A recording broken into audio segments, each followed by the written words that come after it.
give a fuck? Why do I give a fuck?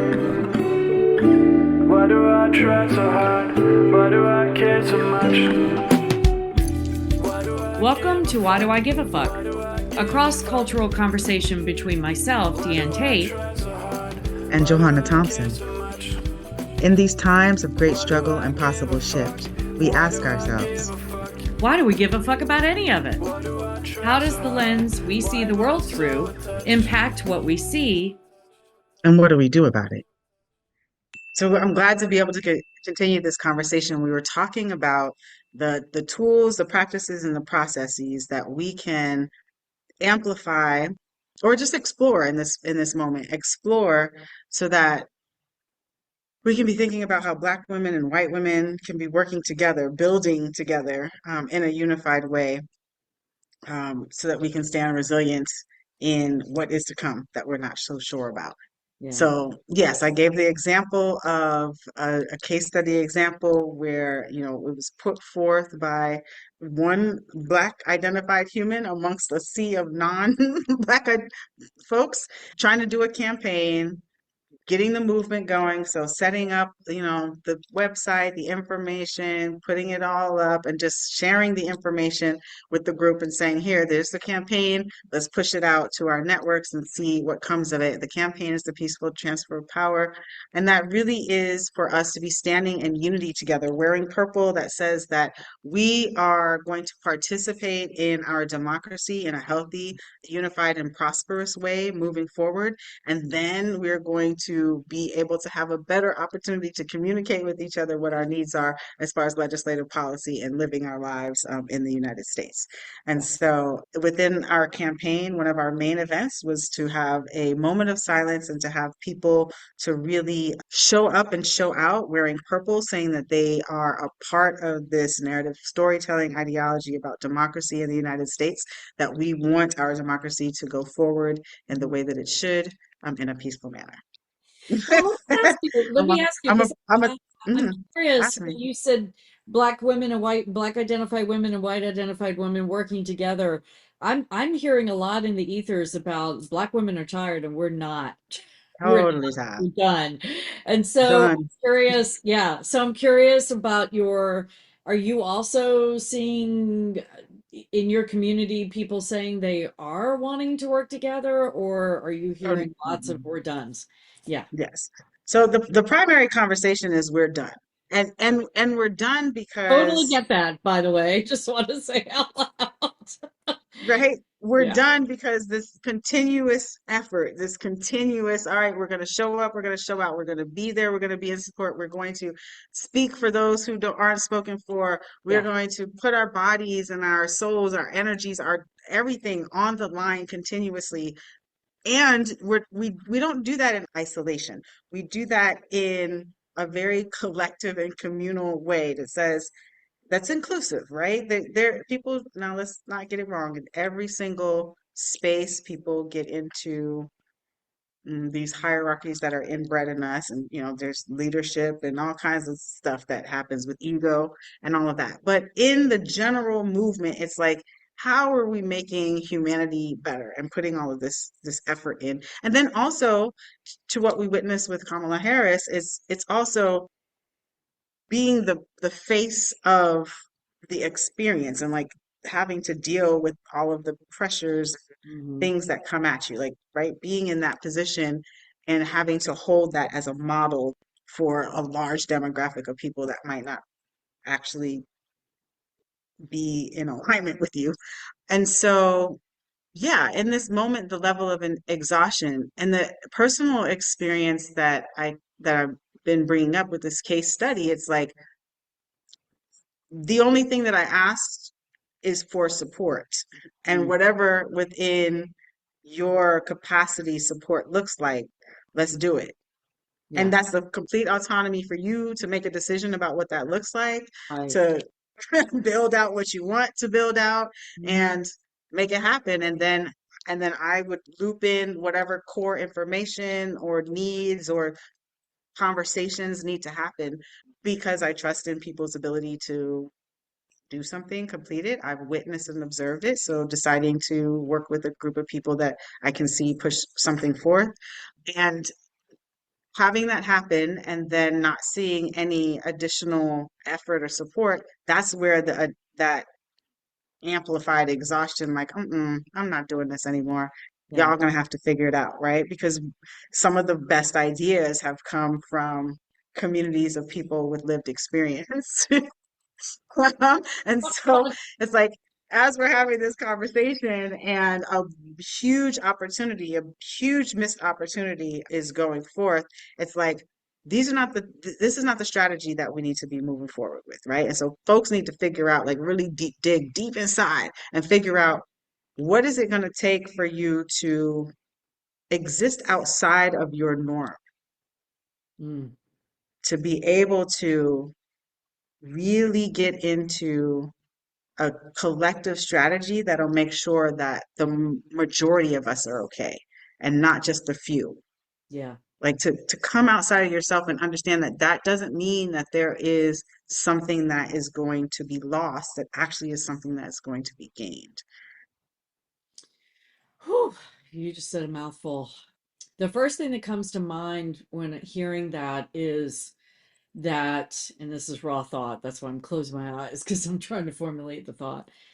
When you said, what would it take? What I heard you say, Mhm. if this isn't what you said, please correct me.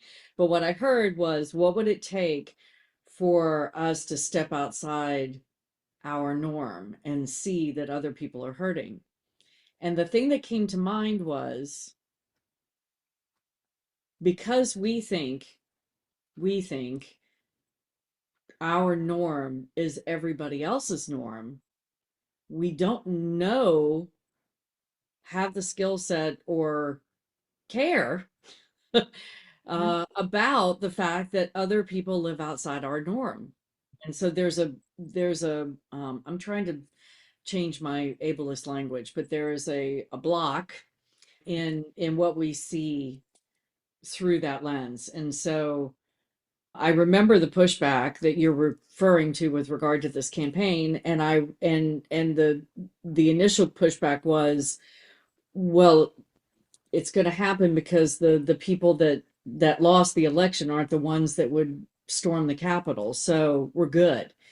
And it was such a surface awareness of what the campaign was about, because there was violence happening all over the place to people that didn't look like the predominant people, the dominant culture of this conversation.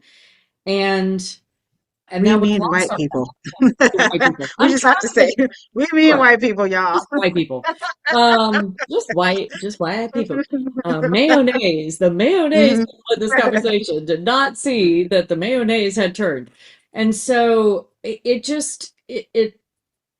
was so frustrating, but it was so typical for that awareness to not be there. And I feel like I've been watching some of the coverage around the anniversary of January 6th, and that same conversation has been spewed, through the mainstream media, is that, well, because Democrats were the ones that lost and Democrats aren't violent, therefore there won't be violence. And it's, we've talked about this here, about how desperately surface level BS that is, which totally takes out all the propensity for violence that anybody in this country has, especially Democrats, because, I'm not going to call myself a Democrat anymore, but that side of the ideology aisle tends to think that, well, we just love everybody and we want the best for everybody, but the violence that happens, it's death by a thousand cuts. And so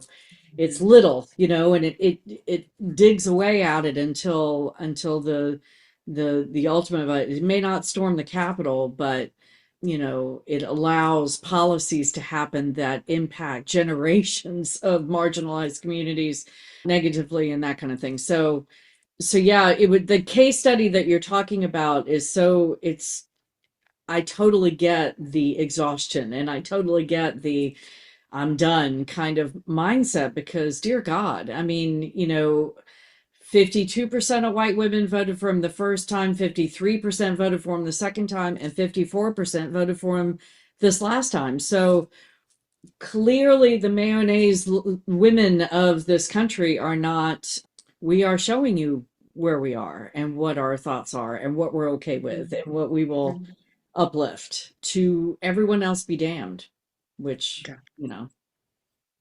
I get And it. so we have to talk about like what are the entry points and what are the opportunities that we have. We're hoping that this conversation that you and I have on why do I give a fuck is a catalyst to show folks that you can talk about taboo conversations. I mean, there is the reality that you and I struggle with, that we're aligned in our political ideology. We come from different lenses, but we're aligned in it. So that does lend to our conversation being a conversation that could be had. I'm curious what a conversation with somebody who is completely different. And I've had those conversations. I always go to the tools of restorative practice and coming with curiosity to really understand how people are formulating their thoughts and like what the root of their position comes from.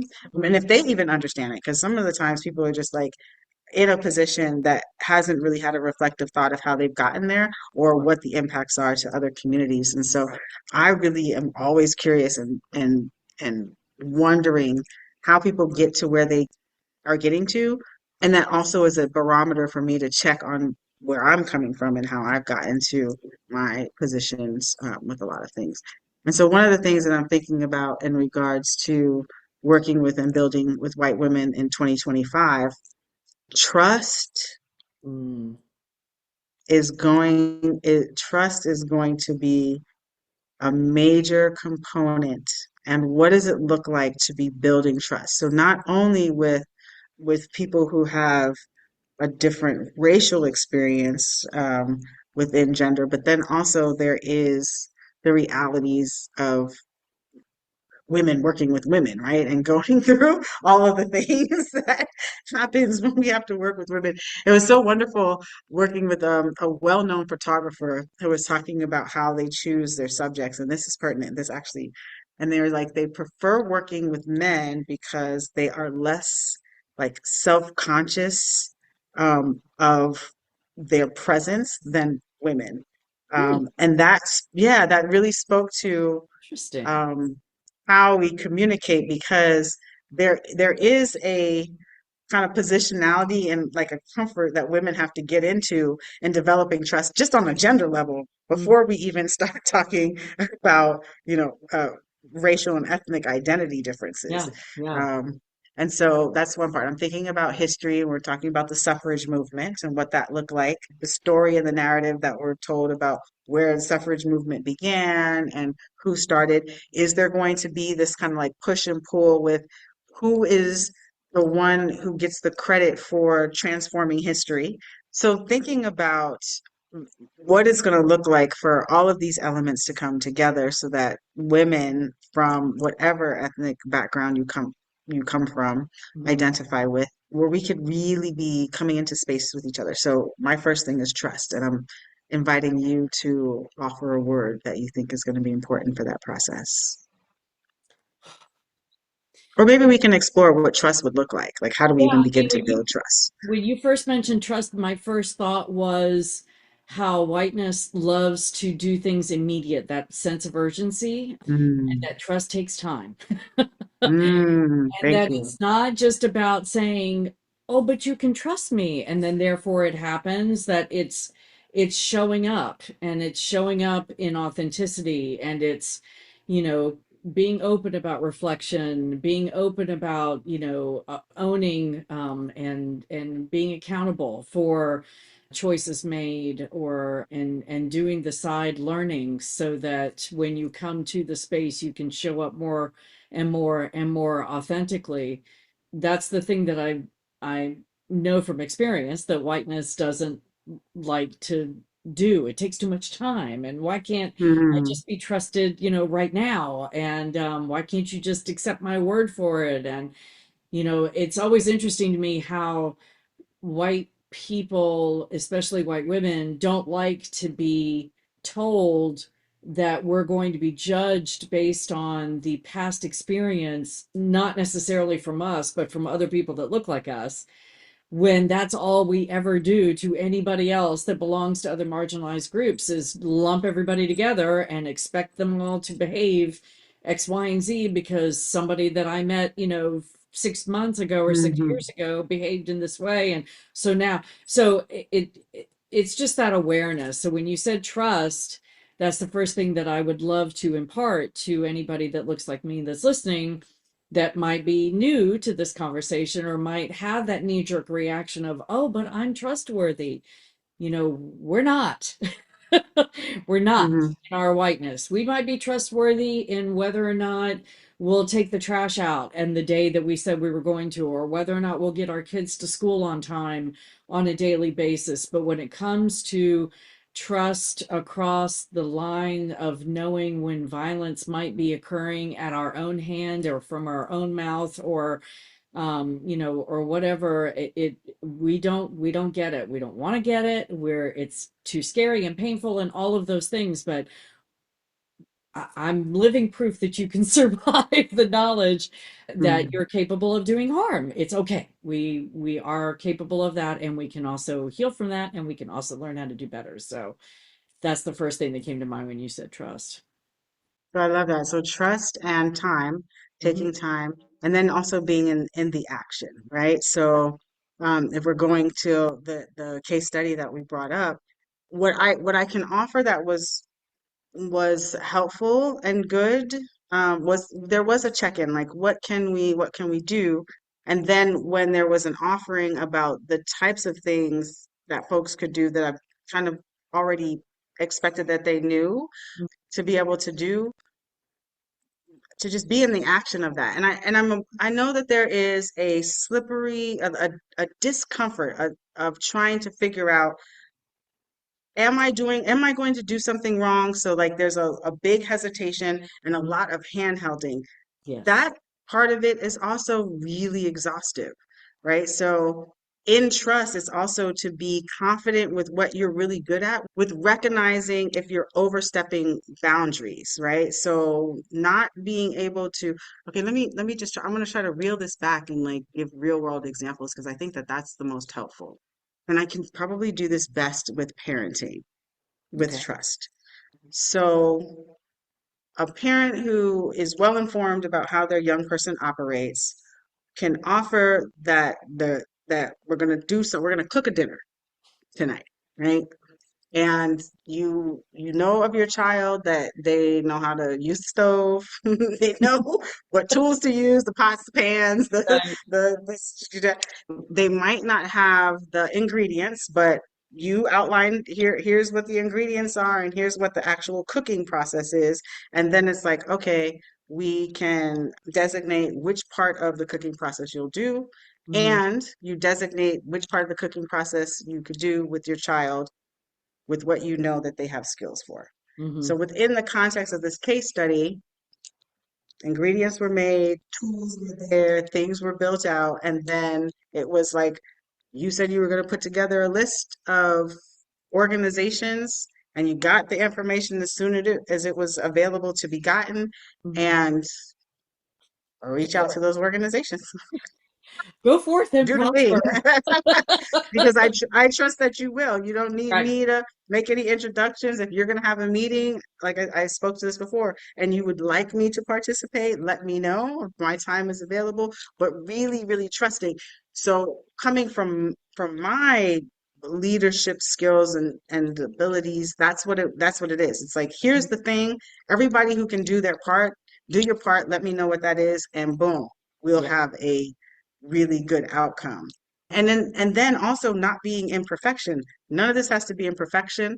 Hmm. Wonderfully expecting that there will be mistakes that we can learn from and learn how to improve. So the thing that we can learn from in this moment is to be checking in on what the comfort level of communication and just executing what your skill set is, and not feeling like you're overstepping boundaries or not wanting to take leadership, take your own autonomy of leadership. The other component of it is in trust, acknowledging where origin ideas come from. So I do think that with the history of experience of Black and white women working together on anything like the suffrage movements I brought up before, the wealth gap that we've been talking about, making pay scales, workplace gender rights, and all of those type of Yeah. things. During that time, when there is a collective of people coming together and an idea spurs from someone who is not traditionally acknowledged, a white woman, as the leader or the visionary of an idea, to really being able to name that, but then also understanding the utility and the strategy of having the most appropriate person in the forefront of that to bring in the largest amount of people to hearing what the need is so that we can move forward on like the call to action. So like really being skilled in that and talking about that and being okay with talking about that. Like I know that if there we were going into a super academic space, that it would be good to have somebody who is an academician with, Right. letters behind their name. So I would identify that person. If you're going into a and pair that person in a community with somebody who doesn't have a lot of letters behind their names, but has a whole lot of knowledge that is Right. equivalent to Right. that person who might have been theorizing, just to co-sign and affirm that what those theories are actual. Those are the types of ways that we actually build trust, right? So having thought leaders and expanding who it is that we are identifying as the experts and the thought leaders in fields, and making sure that that is a diverse demographic of humans Right. blending into that conversation, I think is going to be really critical, especially with Black and white women. And then really having a conversation about like, how are we going to tell the story of this going forward, right? For additional transformation so that we can make sure that folks know to be able to resource in places that they traditionally wouldn't. Because Mm, that's what the storytelling is about, right? It's like saying, oh, there's information that I could have gotten from here that I would not have thought about that I needed to get, which would have made it more successful. right. And that's what we're talking about. So no one loses in that. It just adds. It Yeah. adds to the outcome. It's interesting. I'm thinking about the experience that you're using as this case study and reflecting on it and thinking about the passive aggressive violence that occurred over the course of the conversations around this particular campaign. And I want to say I guess I want to name that is actual violence. I feel like that's one of the biggest learnings that I've had over the course of my awakening is that I was taught that violence is just this, it's just physical, it's just somebody aggresses against another physically, and there's physical harm and bruises or cuts or whatever that happens. But the passive aggressive violence, the whisper violence, as I've called it before, felt very obvious to me in watching it unfold. And I guess that's what I was talking about before, about the intentionality behind our own as white women coming into an experience of working together with someone from a marginalized group. And in this case, we're talking directly about Black and white women working together. The concept of doing my own work to understand what whisper violence is and how I can perpetrate that. I can do it with a look. I can do it with a sigh. I can do it with, in this particular case study, it was, well, give me the details, and give me the details, and give me the details, over and over and over again. Or was that really made? I don't even know if we have which of course we have one. We've talked about it before and you've gotten the link. So all of that stuff is that's the Exhausting. things that's Exhausting. exhausting. I know.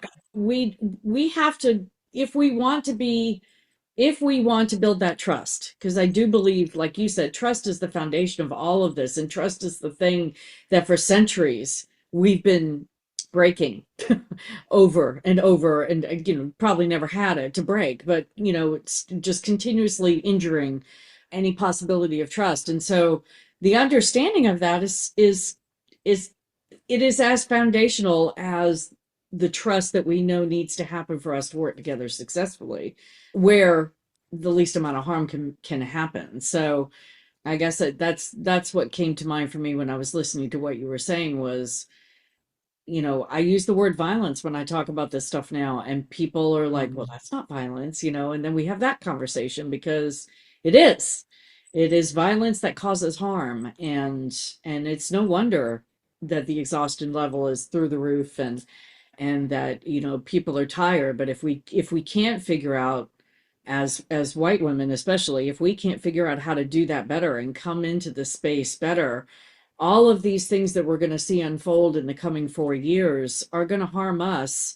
Maybe not as much as they will harm women of other marginalized communities, but the harm is still there. We're not Mhm. impervious, and we need to understand that. And I don't think we do. I think we feel like we've got this suit of armor around us that is impenetrable, and it's not true. None of us Mhm. are completely impenetrable. We have, the hurt may not feel the same or look the same or have the same level of intensity, Mhm. but it will impact all of It's us. existing. Yeah. So I'm going to put you on the spot, and then I'm going to also invite myself to do the same thing.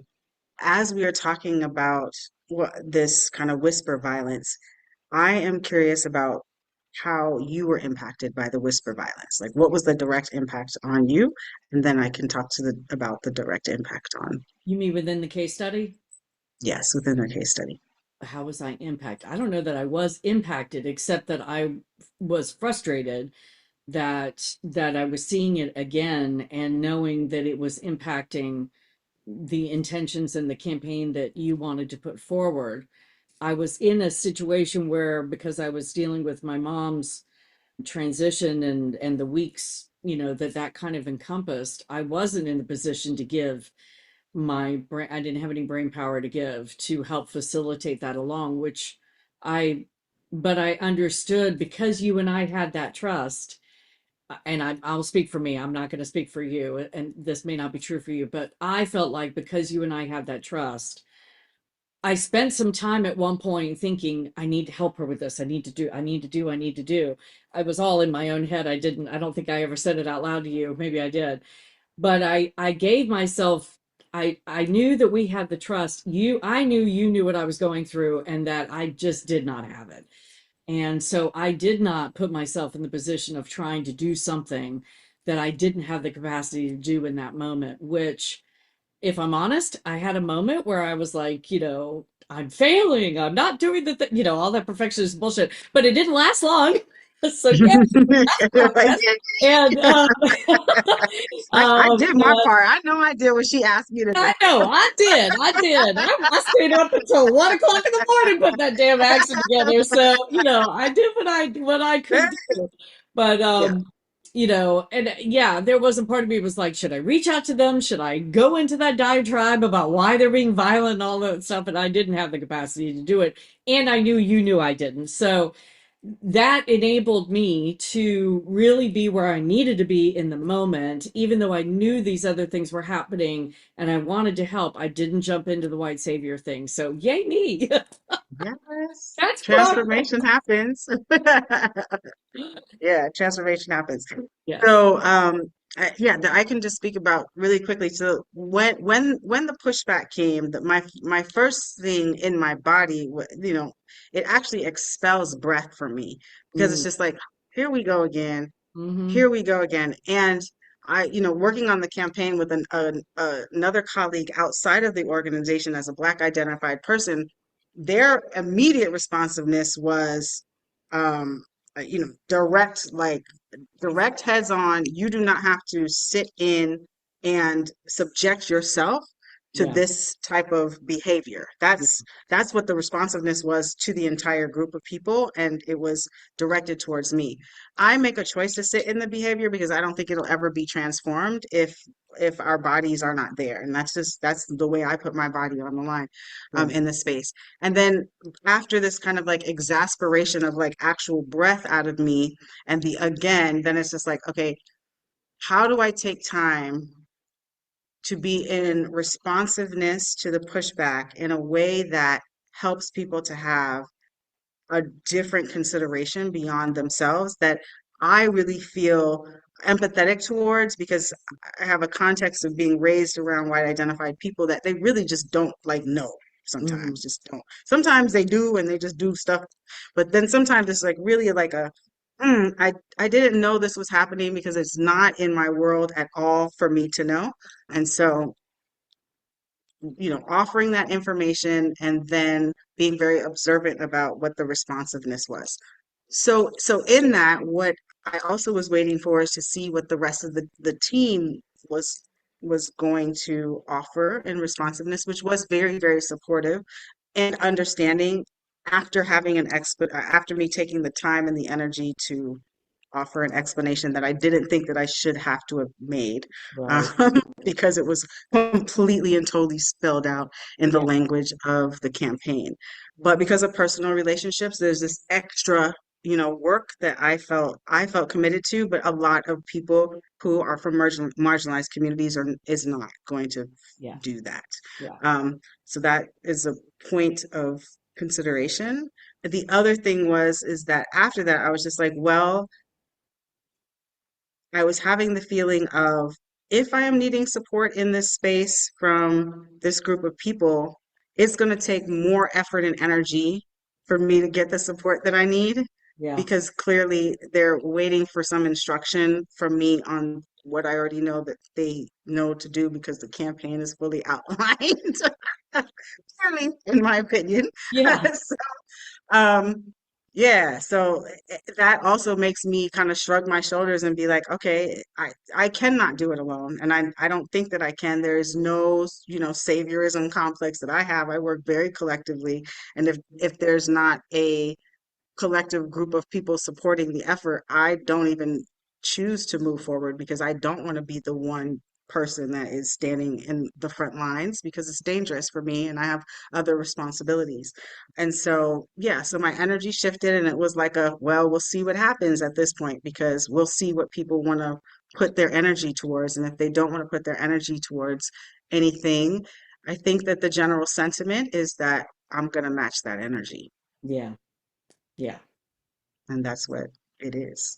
Mhm. So violence in that way is the outcome of a lower vibration from what it is that we can actually achieve, Right. because there is harm. There are those little, like you were saying earlier, those little nicks, those little cuts Mhm. that, when they add up, they take a toll, and they get you to a place where you become more steadfast in taking care of yourself, because it matters more to you for your survival. And I just would offer that that would probably be the situation that most people are sitting in from marginalized communities, because now we do have to we always have had to see folks that do have resource, power, privilege, position, very much like your mother's transition experience.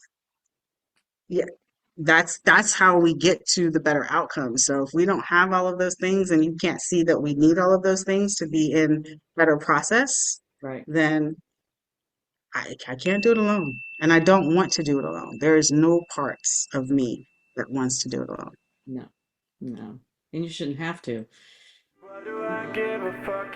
Why do Thanks for I joining give a us. fuck? Until next time, Why as you do I move try throughout so your day, hard? continue to ask yourself, Why do I give a Why Do I Give a Fuck Why do is I produced in give a collaboration with Johanna and Diane. Music by Norwegian musician Water.